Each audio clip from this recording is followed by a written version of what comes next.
এটি 5G ইন্টারনেটের গতির 10 গুণ এবং বর্তমানে ব্যবহারকারীদের গড় গতির প্রায় 500 গুণ বেশি, জানা গিয়েছে চীনের বেজিং বিশ্ববিদ্যালয়, হংকং সিটি ইউনিভার্সিটি এবং আমেরিকার ক্যালিফোর্নিয়া বিশ্ববিদ্যালয় ও সান্তা বারবারার গবেষকরা যৌথভাবে এই চিপটি তৈরি করেছেন।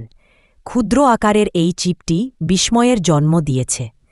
এত ছোট জায়গার মধ্যে এটি 10.5 গিগাহার্টজ থেকে 115 গিগাহার্টজ পর্যন্ত আল্ট্রা ব্রড ফ্রিকোয়েন্সি ব্যান্ডে কাজ করতে সক্ষম। এটি সাধারণত এই ধরনের কাজের জন্য একাধিক আলাদা উপাদান ও রেডিও ব্যান্ড প্রয়োজন হয়। আসলে 6G চিপ তৈরির কাজে সাফল্যের মূল রহস্য হল নতুন ধরনের ইলেকট্রো অপটিক মডিউলেটর, যা রেডিও সংকেতকে কার্যকরভাবে অপটিক্যাল সংকেতে রূপান্তর করে। এর সঙ্গে যুক্ত অপটো ইলেকট্রনিক অসিলেটর বিভিন্ন ফ্রিকোয়েন্সি পুনরায় তৈরি করতে সক্ষম, যা চিপটিকে পরবর্তী প্রজন্মের হাই স্পিড ইন্টারনেটের জন্য উপযুক্ত করে তুলেছে। বর্তমানে 5G নেটওয়ার্কের সর্বোচ্চ গতি 10 গিগাবিট পার সেকেন্ড হল।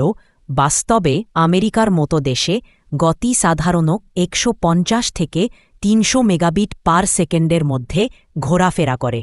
নতুন এই 6G চিপ তাই ভবিষ্যতের নেটওয়ার্ক বিপ্লবের দরজা খুলে দিল, যেখানে আল্ট্রা এইচডি স্ট্রিমিং, মেটাভার্স ভিত্তিক অভিজ্ঞতা ও কৃত্রিম বুদ্ধিমত্তা চালিত পরিষেবাগুলি নির্বিঘ্নে পাওয়া যাবে।